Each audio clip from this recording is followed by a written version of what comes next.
This man's name is Ramon Abbas, though he's better known as Hushpuppi. With 2.5 million Instagram followers, Hushpuppi lived lavishly in Dubai, flaunting the finest designer clothes and the most extravagant cars, crafting an image of himself as a billionaire. But behind the glamorous facade was a career scammer and fraudster. So, how did this con artist rise to fame on Instagram? How did he manage to swindle up to $500 million? And what was the single Instagram post that led to his downfall? This is an incredibly intriguing story you won't want to miss. Make sure to watch it all the way through. Today, we're diving into the story of a notorious scammer named Ramon Abbas, infamously known as Hushpuppi. Before he was famous, Ramon was born and raised in one of the poorest neighborhoods in Lagos, Nigeria. In the early 2000s, as the internet spread worldwide, young Nigerians, especially those with limited job prospects, looked online for new opportunities. Sadly, many, including Ramon, turned to scams and fraud. Eventually, communities of scammers began to form, turning this into a regular job with organized hours. These groups would gather to share ideas, strategies, and stories, creating a network of internet scammers that flourished across Nigeria. Every day, these groups carried out tens of thousands of fraudulent attempts, and Ramon was captivated by this world from a young age. Most of their scams operated through email, using Yahoo as their platform, earning them the nickname Yahoo Boys. Their primary targets were Americans, whose email addresses they gathered from various sources. Playing on human emotions, they tailored their scams to exploit people's desire for wealth. Pretending to be wealthy princes, bank managers, or lawyers, they'd claim they needed help moving large sums of money out of Nigeria.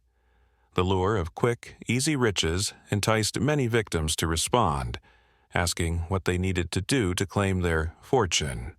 The scammers, skilled in deception, would then draw the victim in deeper, eventually requesting a small transfer of $500 or $1,000 to confirm the bank account, promising millions in return. This amount seemed trivial compared to the millions the victims thought they'd soon receive, and they were willing to take the risk, falling for the promise of life-changing wealth. The scammers used many tactics, including faking romantic relationships or appealing to a victim's patriotic pride, claiming, for example, to be an American soldier stranded in Africa without funds to get home. Each scam targeted a specific emotion, such as greed or patriotism, to gain trust. Known for their psychological manipulation techniques, the Yahoo Boys were masters of their craft, and the Ramon Abbas was no exception. Day after day, he tirelessly sent hundreds of emails, scamming people out of their money. Over time, he perfected his skills, and when he felt ready, he left his gang to pursue his criminal empire solo. Realizing he could make even more money with his own schemes, Ramon's ambition grew. He knew that simply sending scam emails was no longer enough. He needed to evolve. Determined, he learned everything he could about hacking, immersing himself in the hacker community. But Ramon had a vision. He would combine the worlds of scammers and hackers, recruiting skilled hackers to form a gang with one goal: hacking into the emails of high-profile individuals and companies to gain access to lucrative information. The first step was identifying target companies, like law firms or real estate agencies. Ramon and his team would identify a key person within the organization, such as a financial manager or senior accountant. Once they had their target, they would hack into their work email, often the company's official email domain. At first, they'd do nothing, simply observing the messages in and out of the account. This allowed them to learn about the company's operations and craft convincing scams. For example, at a law firm, they would study the language and structure of official emails to seamlessly replicate them for their own fraudulent schemes. The financial manager of the targeted company would routinely send invoices to clients, listing the amount owed and the company's bank account details. Ramon and his team of hackers would copy this invoice, modify the bank details by replacing the company's account with their own, and send the revised invoice back to the client. They'd apologize for an error in the previous bank details and provide the correct account number. Since the email came from the company's official address, which the gang had hacked, the client would unknowingly transfer the payment straight into Ramon Abbas's account instead of the company's.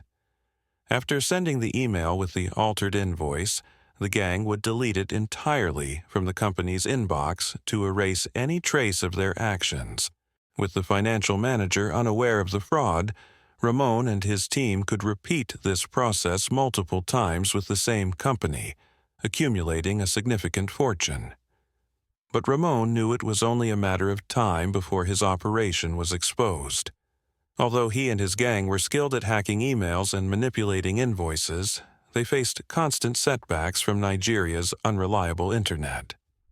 Moreover, Nigeria had developed a reputation for digital fraud, which only made their activities harder to sustain. As the Nigerian government began cracking down on these fraud rings, aiming to restore the country's global reputation, Ramon Abbas made a pivotal decision. He would leave Nigeria for a fresh start. In 2014, Ramon left Nigeria and headed to Malaysia. He was not alone. Many other scammers, including the Yahoo Boys, followed, fleeing the unreliable internet and strict crackdowns in Nigeria. Malaysia offered what they needed: superior internet infrastructure and advanced tools like VPN services to hide their identities and locations. For Ramon, Malaysia became the new headquarters for his criminal empire, where he continued his schemes of hacking and fraud, amassing millions of dollars with each successful con. But despite his illicit source of wealth, Ramon couldn't resist flaunting his riches. He launched an Instagram account under the name Hushpuppi, and with a single post, he put his extravagant lifestyle on full display. Initially, his posts were simple, featuring only himself and his outfits. But before long, he began showcasing his luxurious assets: high-end cars, designer clothes, and the most exclusive places he visited. Hushpuppi became a brand, a symbol of extreme wealth and status. Wearing only the finest clothes and frequenting the most opulent destinations, he showcased his lifestyle to the world. Yet, he didn't stop at mere displays of luxury. He mixed in motivational posts, speaking about his journey from rags to riches, inspiring his followers to believe in their own potential and strive for success. His Instagram became a hub for those who dreamed of wealth and financial freedom, and with each post, his fame grew. Hushpuppi's Instagram account became a sensation, eventually reaching an impressive 2.5 million followers.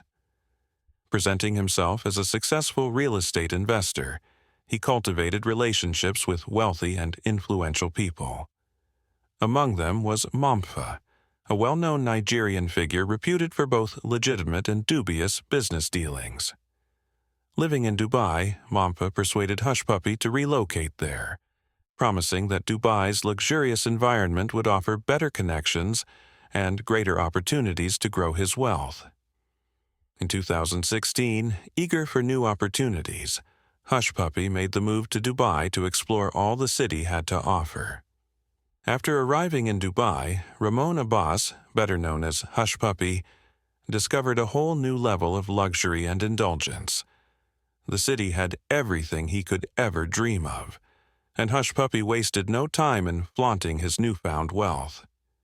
He only wore the most expensive brands, like Gucci, and his collection of watches and luxury cars grew to include Rolls-Royces, Bugattis, and Lamborghinis. He purchased a lavish apartment on the top floor of a posh residential building, and as he continued to post about his extravagant lifestyle, Hushpuppi quickly became the talk of the town. People couldn't get enough of his glamorous life, and he continued building relationships with even wealthier and more influential people. For him, life was a thrill ride, and he was living it to the fullest. But behind the facade of his opulent lifestyle, there was a darker side. Hushpuppi was the mastermind behind a gang that constantly schemed and swindled their way to even greater wealth. As time passed, their operations grew bolder and more audacious.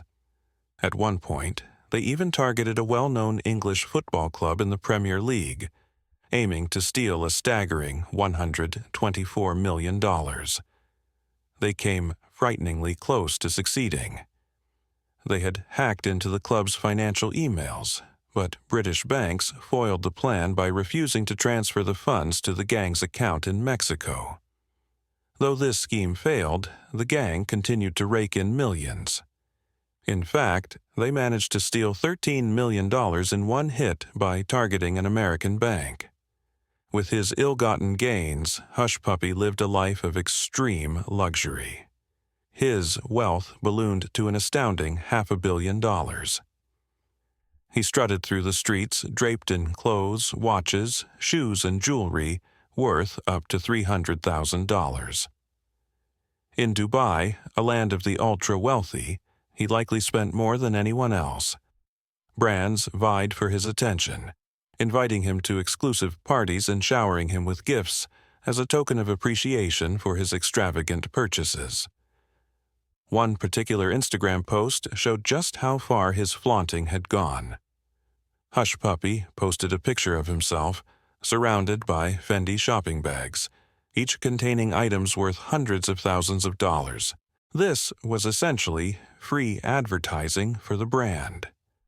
On his birthday, Fendi even sent him a cake as a gift. In typical social media savvy fashion, Hushpuppi posted a picture of the cake to his Instagram. But this seemingly harmless post would prove to be his undoing. Unbeknownst to him, that post caught the attention of the FBI. Hushpuppi's gang had stolen hundreds of millions of dollars from American companies, and the FBI was hot on their trail. With every post Hushpuppi made, the FBI tracked his movements. That innocent birthday cake picture was the breakthrough they needed. It revealed his exact birth date and age. But the FBI didn't stop there. They followed an old visa application he had submitted to the U.S. and uncovered his true identity, along with all his personal details. It was like finding the final piece of a puzzle they'd been trying to solve for years. As the FBI dug deeper into their investigation, they stumbled upon a key figure, Ghalib Alamari. A Canadian with Arab roots, Ghalib was involved in money laundering for various parties, including North Korea. He had 6 major clients, all scammers, one of whom was Hushpuppi. When the FBI seized Ghalib's phone and computer, they hit the jackpot. They found solid evidence of Hushpuppi's involvement in the gang's illegal activities, which provided undeniable proof against him. The FBI quickly alerted Dubai authorities, who sprang into action. On June 8, 2020, 6 coordinated teams raided various locations where Hushpuppi and his gang members were staying. They also raided his penthouse, which served as both his home and his criminal headquarters. The operation was a thrilling takedown that sent shockwaves through the criminal underworld. Hushpuppi and his notorious gang of 12 were finally brought down. Authorities seized an astounding $40 million from their residences. Hushpuppi's downfall had been triggered by his uncontrollable urge to flaunt his wealth on social media. His arrogance and greed ultimately led to his undoing. After his arrest, Hushpuppi was extradited to the United States, where he faced justice. On November 8, 2022, his trial concluded, and he was sentenced to 11 years in prison. So here we are at the end of this fascinating story. What do you think of the verdict? Was 11 years fair, or does Hushpuppi deserve a longer sentence? Thanks for watching. Don't forget to like, subscribe, and hit the bell icon for more gripping stories.